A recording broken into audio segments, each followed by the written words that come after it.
Padre, gracias te doy por permitirnos a través de tus sagradas escrituras edificar a tu iglesia ganada por tu sangre. Permite, Señor, estar a la altura, sobre todo ser simplemente instrumentos, que tú vayas por delante mío presentando la palabra de Dios, que es la espada que atraviesa. Gracias, Señor. Quédate con nosotros y que el resultado sea totalmente del Espíritu Santo. En el nombre de Jesús, amén, amén. Bien, hermanos, estamos ya viendo nuestro estudio, mensaje número 24 en torno a la Iglesia de Cristo y sobre todo en el manual, que es el manual que es para toda iglesia, para misiones, para evangelismo, para plantación de iglesia, es el libro de Hechos. Y vamos a ver la iglesia de Corinto, que nace dentro de una ciudad perdida. Una ciudad, no estamos hablando ahora de Atenas. ¿Qué pasaba en Atenas? Estaba Pablo viendo toda idolatría y él enardecía por predicar, porque la idolatría es maldición, es directamente una ofensa contra Dios. Y esos atenienses, dice la Escritura, que se pasaban todo el día oyendo algo nuevo, hablando algo nuevo. Para tener esa ociosidad de todo el día, porque tenía un montón de esclavos que le sirvieran. Así que esos atenienses más bien eran ociosos. Ahí hablaban los estoicos, los epicúreos, y ahí estaban divagando. Arreglando es como muchos aquí en nuestro medio, que arreglan el país tomando café, hablando y hablando y hablando. Pero bien, hoy vamos a ver Corinto. Es diferente Corinto. Corinto es una ciudad tipo Las Vegas, parranda, orgías, perdición, prostitución. Es una ciudad totalmente carcomida. Uno diría, oye, en esa ciudad al infierno. Pero dice que donde abunda el pecado, sobreabunda la gracia. Y resulta que donde hay peor, la perdición más grande, es la iglesia más grande que se desata, donde muchos creen en Cristo. Pero también vamos a tener una porción al final de qué enseñanza nos deja Corinto. Porque detrás de cada iglesia nacida hay una carta que recibimos, que es palabra de Dios. Las cartas paulinas vienen de la experiencia de la vida de una plantación de una nueva iglesia. Y Corinto es hoy también, Romano es hoy también, porque la palabra es viva y eficaz. Entonces vamos al grano. Vamos a ver sobre Corinto. El primero es de salida, quiero decir algo bien claro. El deber y el testimonio del trabajo. Aquí dice, vamos a leer Hechos 18, versículo 1 al 4. Después de estas cosas, ¿qué cosas? Ya de haber pasado por Atenas, Pablo salió de Atenas y fue a Corinto. Y halló a un judío llamado Aquila, natural de Ponto, recién venido de Italia con Priscila. ¿Le suena Aquila y Priscila? ¿Le suena? Estos son aliados que Dios le mandó a Pablo de respaldo. Pablo estuvo solo en Atenas y está hasta ahora solo en Corinto. Y se encuentra con estos hacedores de tienda. Dice Priscila, su mujer, por cuanto Claudio, ¿qué Claudio? No me interesa resaltar a los emperadores romanos, pero Claudio era aparentemente, siempre le consideraban que era lento, medio idiota, pero resultó ser un buen erudito, historiador del tiempo de los emperadores romanos.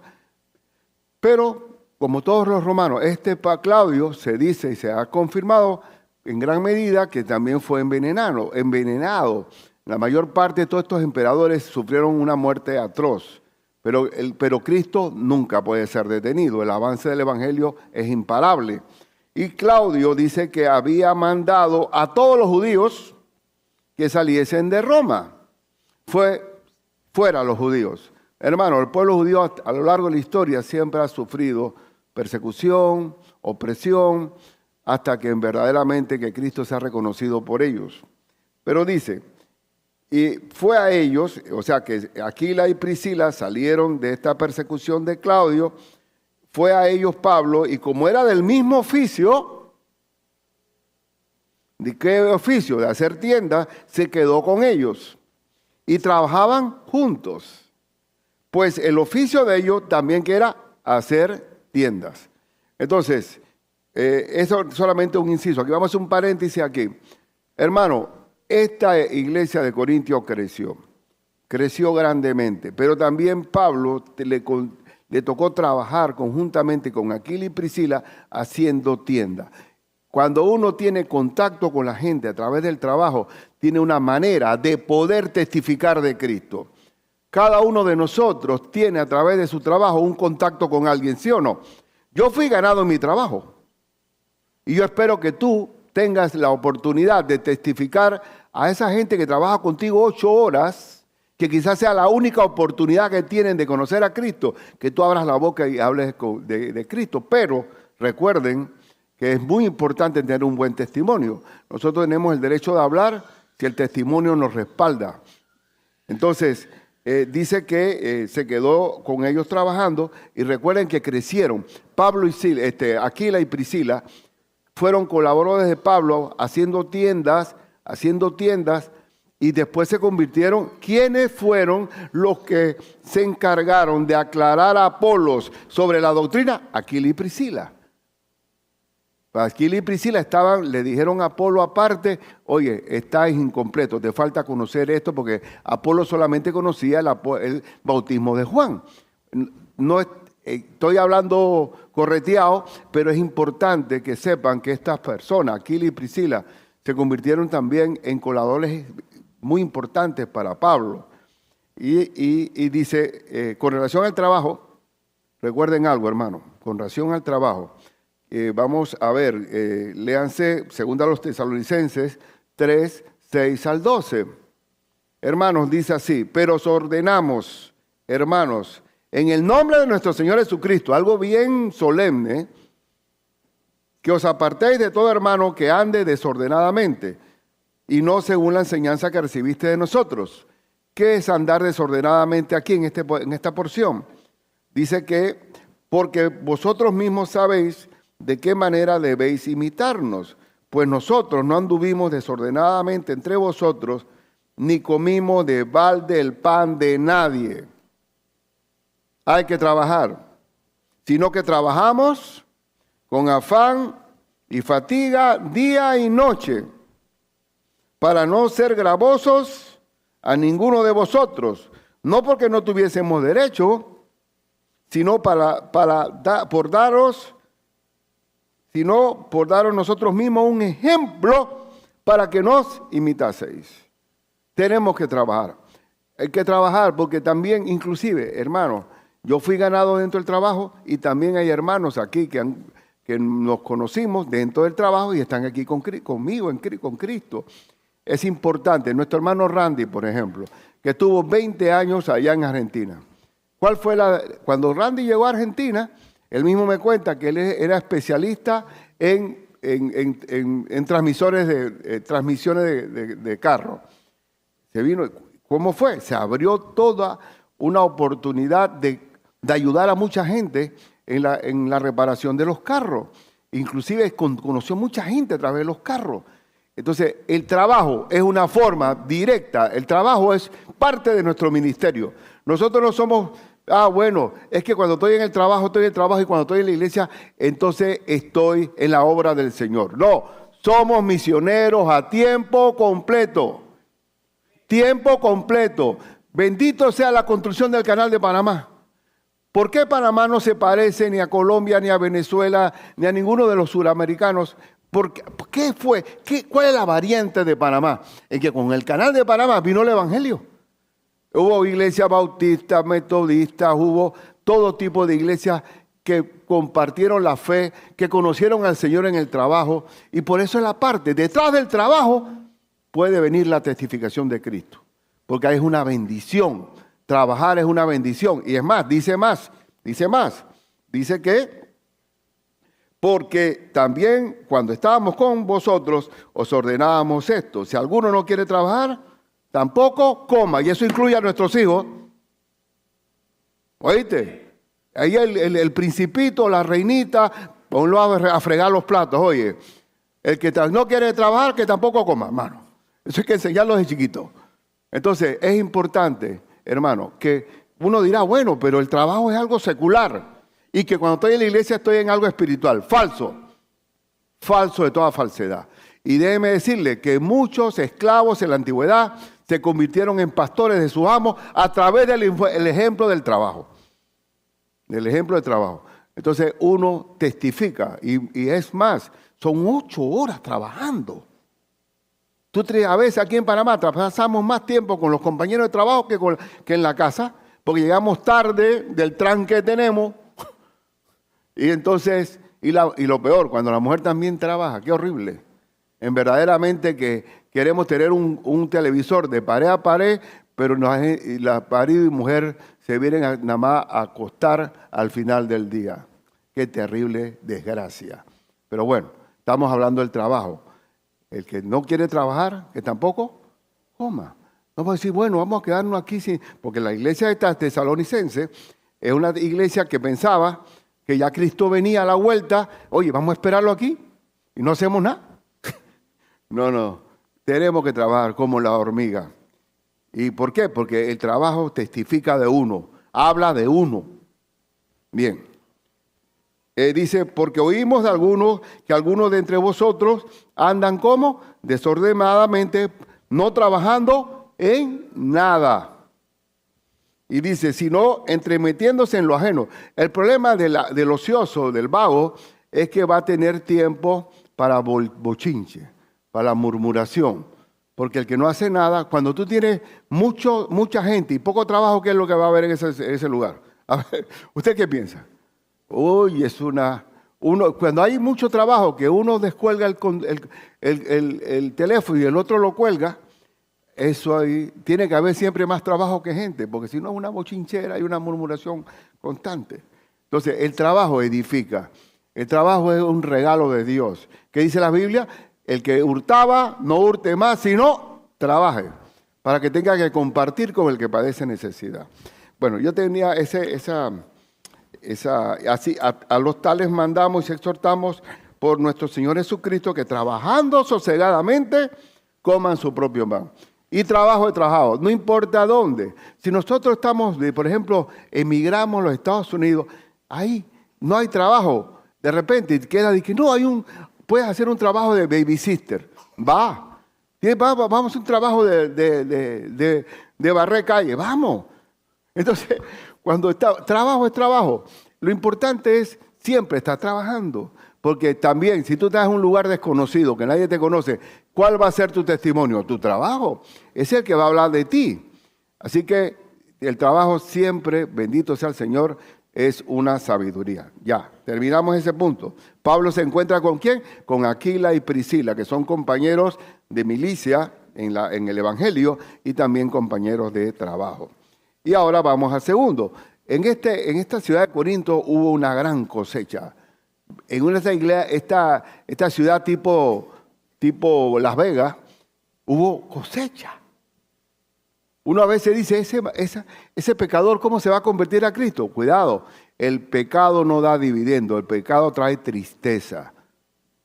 Los que más se acercan a Cristo son aquellos sucios, inmundos, que no les ha servido para nada su pecado.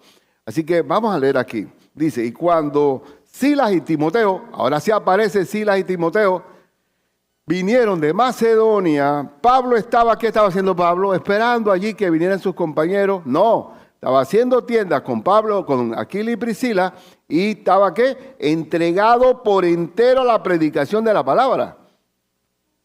¡Qué belleza! Oh Señor, permíteme ver ese ejemplo. Testificando a los judíos que Jesús era el Cristo. ¿Qué se le testifica a un judío? Que Jesús es el Mesías. Bien, sigamos. Pero oponiéndose y blasfemando estos, los judíos rechazaron su predicación. Les dijo, sacudiéndose los vestidos: bueno, señores, vuestra sangre sea sobre vuestra propia cabeza. Yo les prediqué que ese Mesías que están prometidos es Jesucristo. ¿No quieren saber? Yo les prediqué ya. Me limpio la sangre. ¿Qué sería la sangre? Que yo no soy responsable. Yo te avisé y te dije que este era el mensaje del Mesías. Y no lo quisiste aceptar. Dice, yo limpio desde ahora, dice, vuestra sangre sea sobre vuestra propia cabeza, yo limpio. Desde ahora me iré a los gentiles. Por eso que Pablo se convirtió al final en un apóstol a los gentiles. Y saliendo de allí se fue a la casa de uno llamado Justo, temeroso de Dios, la cual estaba junto a la sinagoga. Ahí se hospedó, porque dice que se fue a la casa. Y Crispo, escuchen, y Crispo, el principal de la sinagoga. Es difícil que un religioso se convierta judío, pero Crispo sí. El principal de la sinagoga creyó en el Señor con toda su casa. Serás salvo tú y toda tu casa. Y muchos, escuchen, muchos de los corintios, oyendo, creían y eran bautizados. Hasta en este Corinto, tipo Las Vegas, se convirtieron muchos. Así que, hermano, en donde abunda el pecado, sobreabunda la gracia. Prediquemos de Cristo. Y Panamá es un país, es una ciudad cosmopolita también. También es parrandera, también le gusta el tipo de vida desordenada. Así que prediquemos a Cristo. Y se ha dado una cosecha en mi país. Bendito sea el Señor. Hay que predicar el Evangelio. Y termina aquí también, en qué tiempo se quedó el apóstol Pablo en Corinto. Dice, Hechos 18, 9 al 11. Entonces el Señor dijo a Pablo, en visión de noche, no temas, sino habla. Habla. Y abre la boca tú también, hermano. Abre la boca porque tenemos un país abierto al Evangelio. Si no habla y no calles, porque yo estoy contigo y ninguno pondrá sobre ti la mano para hacerte mal. Y aquí también te lo digo a ti, aquí en Panamá, habla, no calles. Habla y no calles. Aquí estamos, si tú hablas, tú pones a Cristo por delante y la gente te escucha, ¿sí o no? ¿Sí o no? Sin embargo, yo estuve en Ámsterdam y había un antillano, parecía de allá, de estas islas de trascendencia holandesa, predicando y nadie le volteaba a ver. No eran groseros como los atenienses, pero nadie. Entonces yo me le acerqué y le acercamos y dice, ¿y ustedes sacerdotes? Somos creyentes como tú. Pero dice, esto es imposible, esto es hablarle a un ladrillo muerto. Cuando yo hablo de que Panamá escucha la palabra, hay que aprovechar a tiempo y fuera de tiempo, porque vendrán tiempos en que no se habrán de la sana doctrina, sino que apartarán de la verdad del oído y se volverán a las fábulas. Prediquemos y no calles, no calles. El Señor ha abierto una puerta que nadie puede cerrar. Y tenemos que hacerlo. ¿Y qué tiempo se quedó el apóstol Pablo aquí? Dijo el Señor, porque yo tengo mucho pueblo en esta ciudad, ahí en Las Vegas. Mucho pueblo en esta ciudad, aleluya. Y dice, y se detuvo allí, ¿qué tiempo? 1 año y 6 meses, enseñándoles la palabra de Dios. Y uno dirá, 1 año nada más. Sí, pero 1 año de Pablo era mañana, tarde y noche como Cristo. ¿Cuánto tiempo Pablo estuvo en Antioquía? Predicando sin parar así, con Bernabé. 1 año. Y en ese año, ¿qué salieron? Las misiones. Dios abrió la apertura de las 3 viajes misioneros, salió de Antioquía, 1 año. Pero ahora resulta, pues sí, y acá 1 año y medio. Pero 1 año bien y medio bien invertido. Porque nosotros tenemos un discipulado en la iglesia. Sí, pero es que es muy largo. Mira, da vergüenza la dejadez de estos últimos tiempos. Nosotros tenemos un discipulado de 2 horas en la semana. Eso yo creo que llega a la categoría de no voy a decir un pseudo discipulado, pero ¿cómo es la quejadera? Y no podemos ir más rápido. Ay, ¿por dónde vamos? Vamos por las 5 nada más. Oye, más quieren es el certificado que terminaron que la misma madurez que vayan caminando en la alimentación. Entonces, esto no, 1 año bien hecho, 1 año y medio tuvo en Corinto. Así que ese año y medio bien invertido, tenemos una iglesia que fue fundamentada. Ahora, yo quiero hoy, en este momento, a ver, porque siempre es bueno, con todo y que Corinto se plantó, fue una iglesia plantada por el apóstol Pablo, por obra del Espíritu Santo, quiero ver una mirada telescópica de 1 Corintios, porque podríamos hacer hasta el telescopio de la 2 Corintios, pero es muy difícil. Pero solamente para que tengamos una mirada telescópica de que esta iglesia, que fue una iglesia llena del Señor, que hubo muchos que se convirtieron, tuvo sus deficiencias. Usted sabe que hay dos formas tú puedes aprender recibiendo la enseñanza sana y también hay una enseñanza de corrección. A tu hijo tú lo corriges. Bueno, el apóstol Pablo en 1 Corintios 15, del 1 al 15, es corrección, corrección, corrección, corrección, corrección.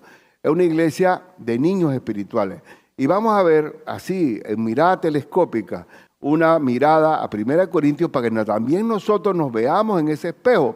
Porque acuérdense que la palabra de Dios es viva y eficaz, no pierde vigencia. Entonces, ellos tenían un problema de unidad.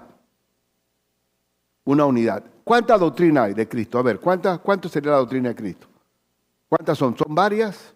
¿Usted qué piensa? La palabra de Dios es una sola. Una sola fe, un solo bautismo, un solo Señor, ¿verdad? Un Padre de todos. La doctrina de Cristo es tal cual como está en la Biblia. Pero sin embargo, hubo problemas de unidad. Dice, vamos a ver, os ruego pues, hermanos, por el nombre de nuestro Señor Jesucristo, que habléis todos una misma cosa. ¿Cómo podemos hablar todos una misma cosa si aquí hay una ensalada de venezolano, colombiano, peruano, argentino? ¿Y esto cómo vamos a unirnos aquí? Hablando todos una misma cosa es sometiéndonos a una sola autoridad, la palabra. Habláis todos una misma cosa y que no haya entre vosotros, ¿qué? Divisiones. ¿Cuándo se dan las divisiones? Cuando hablamos cosas diferentes, con doctrinas distintas. Dice, sino que estáis perfectamente como unidos en una misma mente y en un mismo parecer. Entonces, ¿qué pasó con Corintio? Yo soy de Pablo, yo soy de Apolo, yo soy de Cefa. Hubo un culto a la personalidad. Cristo es uno solo. ¿Qué dice? ¿Qué más? Dice, porque os he sido informado acerca de vosotros, hermanos míos, por los de Cloé, que hay entre vosotros, que hay contiendas. Que quiero decir que cada uno de vosotros dice, yo soy de Pablo, y yo de Apolos, y yo de Cefas, y yo de Cristo. ¿Acaso está dividido Cristo para seguir a hombres? Es una sola palabra. ¿Fue crucificado Pablo por vosotros o fuiste bautizados en el nombre de Pablo? Estamos viendo aquí que había problemas de unidad. Y la unidad, se pierde la unidad cuando hay división en doctrina. Entonces, ¿qué más dice? Ellos también tenían un asunto, eran niños espirituales, no habían madurado. Es posible, era una iglesia de kindergarten. Y vamos a ver que eso puede sucedernos también a nosotros, si no estamos edificando a los hermanos en la palabra de Dios, va a haber una iglesia de babies. Y cuando hay niños espirituales en la iglesia, se pelean por cualquier cosa. Primero a los Corintios, ¿me están siguiendo? No están cansados, ¿verdad? Estamos en una mirada telescópica, ¿no? No vamos a estar en mucha profundidad. Eran niños espirituales, dice, de manera que yo, hermanos, no pude hablaros como espirituales, o sea, como maduros en la fe, sino como ¿a qué? A carnales. ¿Como a qué? A niños en Cristo. Os di a beber leche y no vianda, porque aún no erais capaces, ni sois capaces todavía, porque aún sois carnales. Pues habiendo entre vosotros, ¿cuál era la demostración de que eran niños? Había ¿qué? Celos, contiendas y disensiones. ¿No sois carnales si andáis como los hombres? Entonces, cuando no hay un crecimiento, tenemos una iglesia de niños peleando por cualquier juguete, un niño que necesita efectos especiales, un niño que anda en la vanidad de su mente. Entonces, aquí había una iglesia de Corintios que era una iglesia inmadura. Vamos a ver también, estamos viendo por telescopio, 1 Corintios. Entonces, también ellos toleraban el pecado. ¿Cómo es posible que venía un hombre con una mujer, que esa mujer era la madrastra de él, era la mujer de su papá, y se presentaba, cantaba, alababa al Señor, y todo el mundo mirando para cualquier lado, y toleraban el pecado? Entonces, ¿qué dice Pablo? Dice, de cierto se oye que hay entre vosotros fornicación, y tal fornicación cual ni aún se nombra entre los gentiles. A nivel de gentiles, o sea, un hombre sin Dios, era un escándalo que tú andaras con la madrastra. Tanto que alguno tiene la mujer de su padre. No es buena vuestra jactancia. ¿No sabéis que un poco de levadura leuda toda la masa? Si nosotros hacemos la mirada por un lado y comenzamos a tolerar el pecado, acuérdate que el mundo es tolerancia. Uno dice tolerancia, como decía una presentadora de televisión, tolerancia. En la iglesia no hay tolerancia. Tenemos que decir, hermano, estás mal. Mira, pero ¿cómo se corrige el pecado? Dice la Biblia, con misericordia y verdad. Entonces dice, no es, un poco de levadura leuda toda la masa. Limpiaos pues de la vieja levadura para que seáis nueva masa, sin levadura como sois, porque nuestra Pascua, que es Cristo, ya fue sacrificada por nosotros. La Pascua judía es cuando se celebra aquella salida que hubo en el último momento en que se sacrificaba, ¿te acuerdas? La sangre del cordero que se ponía en las puertas. Bueno, ¿quién es nuestro cordero pascual? Cristo. Entonces, el Señor nos llama a tener una iglesia limpia, que no seamos tolerantes al pecado, que también una iglesia que no sea infantil, ¿cómo es infantil? Porque hay peleas entre nosotros. También aquí, déjeme ver si anoto aquí, ellos tomaban la cena indignamente. Nosotros cuando tenemos la cena del Señor, leemos porciones de Corintios 11. ¿Qué pasaba? Ellos no comían, hacían un tremendo banquete en la día del cena del Señor, venían a comer, no distinguían el pan y el jugo de la vid que simbolizaba el cuerpo y la sangre de Cristo, y se tragaban el pan como si nada, sin ningún valor. Y dice Pablo, algunos están hasta muertos por no darle discernimiento de lo que están haciendo. Entonces todo esto lo tenía Corintios. Otra cosa que tenía Corintios, que también es bueno para aclarar nosotros, es el problema de los dones espirituales. Yo hablo en lenguas, tú no, yo estoy arriba tuyo. Yo siento que yo estoy mejor que tú. Tenían una ignorancia también en los dones espirituales, porque lo tenían como una especie de superioridad sobre los demás. Cuando los dones espirituales son dados por Dios para provecho del cuerpo. Dios me da capacidades a mí para servir en el cuerpo, no para enarbolar un trofeo o que yo estoy por encima de los demás. Estamos para servirnos. Los dones son competencias que da Dios para servir en el cuerpo. No puede haber un miembro que se separe del cuerpo, porque eso sería una amputación. Es necesario que tengamos los dones son para provecho del cuerpo. ¿Y quién da los dones? ¿Quién los da? El mismo Espíritu Santo. Así que no puede haber un sentido de celo entre los creyentes. Y el apóstol, como si fueran niños de kindergarten, comienza a decir el ejemplo del cuerpo, que un cuerpo tiene las manos, tiene los pies, tiene las orejas, y cómo que la oreja dice, ay, porque no soy yo no, a mí ni me limpian los oídos, y el ojo siempre, los ojos bellos, yo no valgo. O que el pie diga, ay, porque yo estoy dentro del zapato, valgo menos que las manos. Esa ridiculez. Aquí valemos todos y cada uno tiene un servicio, una capacidad, una competencia que da Dios. Somos imprescindibles los unos por los otros. Entonces vamos a leer esa porción, dice, pero cada uno, dice Corintios, hermano, estoy sacando de aquella iglesia que plantó Pablo estas cosas que salieron. Dice, pero cada uno le es dada la manifestación del Espíritu, ¿para qué? ¿Para qué, hermano? Para provecho, no para autoprovecho. Pero todas estas cosas las hace uno y el mismo Espíritu, repartiendo a cada uno en particular como Él quiere. ¿Quién reparte los dones? ¿El pastor? No. ¿Quién los reparte? El mismo Espíritu Santo. Porque así como el cuerpo es uno y tiene muchos miembros, pero todos los miembros del cuerpo, siendo muchos, son un solo cuerpo, así también Cristo Jesús. Así también Cristo. Todos somos necesarios. Aquí hay los pancitos que comemos nosotros en la cena del Señor. Hay una hermana que solita trae los panes sin levadura. Pero cuando murió su esposo, que se fue a Colombia, estuvimos comiendo galletas. ¿Ya por qué? Porque la hermana estaba en Colombia y así pasa. Ya hay momentos en que cualquier hermano es imprescindible, es necesario. Inclusive los miembros que no se ven son los más útiles, porque nadie ve la vesícula ni el hígado, están allá ocultos, pero son necesarios, son hasta los más necesarios. Bien, entonces ese problema también lo tenían los corintios, problema de los dones espirituales. Hermano, ¿cuál es mi don, pastor? Si comienza a servir para que vea que va aflorando los dones que Dios te ha dado. Y también les explicó que el problema de ustedes, ¿por qué ustedes tenían ese problema? De tener eran niños espirituales, ostentaban sus dones, toleraban el pecado. El problema de ustedes era falta de amor.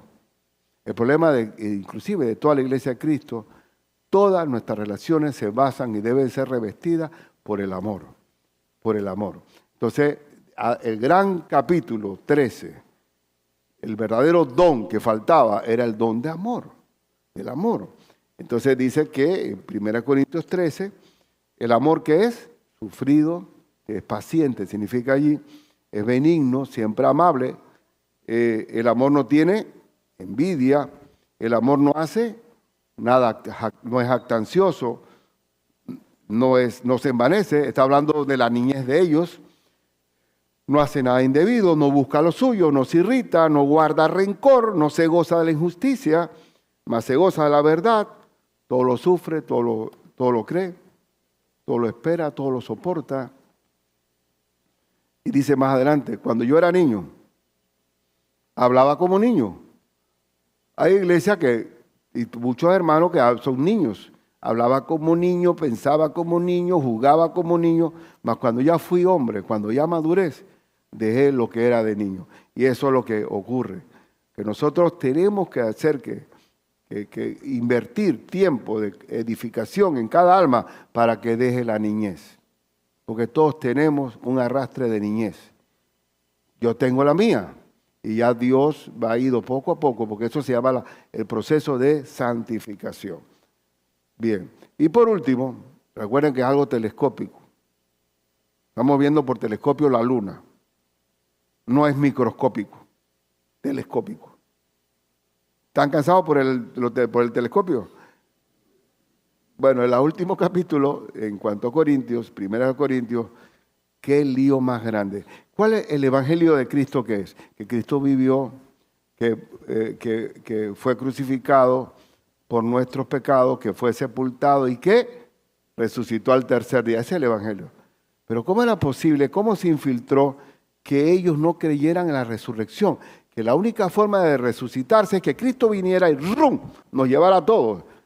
Entonces digo, pero este es el colmo. Eso, y dice Pablo que si no hay resurrección, vana es nuestra fe. Y aquí vemos en Corintios, pero si se predica de Cristo que resucitó de los muertos, ¿cómo dicen algunos entre vosotros que no hay resurrección de muertos? El colmo, eso sería cortarle la cabeza al evangelio. Porque si no hay resurrección de muertos, tampoco Cristo resucitó. Y si Cristo no resucitó, ¿qué pasa? Vana es entonces nuestra predicación. Vana es también vuestra fe. Y si Cristo no resucitó, vuestra fe es vana, aunque aún estáis en vuestros pecados. Entonces, el colmo del colmo. Pero ahora, ¿qué bendición tiene Corinto? Gracias a Dios por todas esas dolencias y esas faltas de problemas de madurez, porque así recibimos nosotros 1 y 2 Corintios. ¿No? Es como cuando Pablo le dice a los tesalonicenses, oye, varias veces he querido ir a verlos, pero Satanás me ha estorbado. Gloria a Dios que Satanás lo estorbó, pues entonces tenemos 1 a los Corintios y 2 a los Corintios. Así que todo es para bien. La carta de Corintios es una carta de corrección, de cómo el papá le da una corrección a su hijo. Y 2 a los Corintios también, pero no tenemos ese telescopio ahora. Pero sí les puedo decir que detrás de cada plantación de iglesia Si no invertimos tiempo tratando a los hermanos, porque dice en el libro de Efesios que Dios constituyó a unos apóstoles, a otros profetas, a otros evangelistas, a otros pastores y maestros. ¿Para qué? Para perfeccionar a los santos para la obra del ministerio. O sea, para madurar a los santos, para que ya no seamos niños fluctuantes llevados por doquiera de cualquier viento de doctrina por estratagema de hombres que para engañar emplean con astucia las artimañas del error. El Señor no nos quiere niños, sino que crezcamos, así como esos figos que están aquí. Yo los vi cuando los sembraron y había uno que nada, no crecía, dándole. Y ahora no se sabe ni cuál era ese figo. Todos crecimos. Hay algunos hermanos que parecen bonsái. Hay unos hermanos que digo, oye, este es un tiro al aire. No, van a crecer. ¿Por qué? Por el Espíritu Santo que está en él. Entonces, hermano, en esta iglesia de Corinto, que esta palabra es viva y eficaz y siempre va a estar vigente. Yo les invito a ustedes que se sumen. Los que están llegando, ¿usted sabe qué? ¿Cuál es mi deber? ¿Cuál es nuestro deber como iglesia? Ir y hacer discípulos. ¿Qué hay que hacer? Enseñándoles que guarden todas las cosas que os he mandado y aquí yo estoy con vosotros todos los días hasta el fin del mundo. Los hermanos que están llegando, tenemos que estar en un proceso de discipulado. Y no te haragán. Ay, mira, qué cosa más larga. Digo, oye, por favor, si fuera Pablo, tú no duermes. Pero vamos a invertir. Yo quiero, si hay algún hermano está pendiente de discipulado, yo le invito. Ahora, durante la escuela dominical, los invito a la escuela dominical. Vayan a la escuela dominical, porque el domingo es el día del Señor. Es un día en que venimos a recibir palabras, a aprender de Dios. Entonces, están invitados no, está abierta la iglesia haciendo la gran comisión. Entonces, mi deber es ese. Si hay alguno que no ha recibido a Cristo, de los invitados, ¿quién fue que señalé como invitado? ¿O había uno por ahí? ¿Quién estuvo de visita? Estás tú. ¿Ya tú recibiste al Señor en tu corazón, hermana? Sí, gloria. ¿Verdad que sí? ¿Quién te convirtió aquí mismo? No, en otro lado. Bueno, esta es tu familia, ¿viste? Y si te falta el discipulado, estamos a la orden. Estamos a la orden, porque Dios quiere que nos criemos. Bueno, si estamos todos así, ¿quién quiere, hermano, quiere dejar la niñez? Ah, mira, que le cantaron cumpleaños a y a mí no me cantaron cumpleaños. Oye, ¿por qué será que el pastor saluda a y a mí no me saluda? Digo, ay, baby, mira, cámbiate el biberón, que por favor. Vamos a madurar. Hoy no tuvimos baterista, pero ay, está sonso la música hoy, porque faltó más ritmo, no moví mis pies. Estamos para edificarnos, bendito sea el Señor. La alabanza es para glorificar a Dios, pero la edificación viene detrás. Bueno, entonces vamos a orar. ¿Está bien? Bien. ¿Alguno pendiente de discipulado aquí, los que están? ¿Alguien que quiera? Ya sabe, durante la escuela dominical puede decir, yo quiero ser discipulado. Pero hagámoslo. Cristo viene. Bueno, Padre Celestial, yo te ruego en el nombre de Jesús, que permite, Padre mío, que no pensemos como niños, ni juzguemos como niños, que tengamos la madurez, que crezcamos en aquel que es la cabeza de la iglesia, aquel que es el varón perfecto, que eres tú, Señor. Permite, Padre, que así se haga, que sea un proceso verdaderamente dado por ti para la iglesia. Señor, te lo ruego en el nombre de Cristo, que no toleremos el pecado, que también crezcamos, que cada uno esté sirviendo en un ministerio. Señor, en el nombre de Cristo Jesús, amén.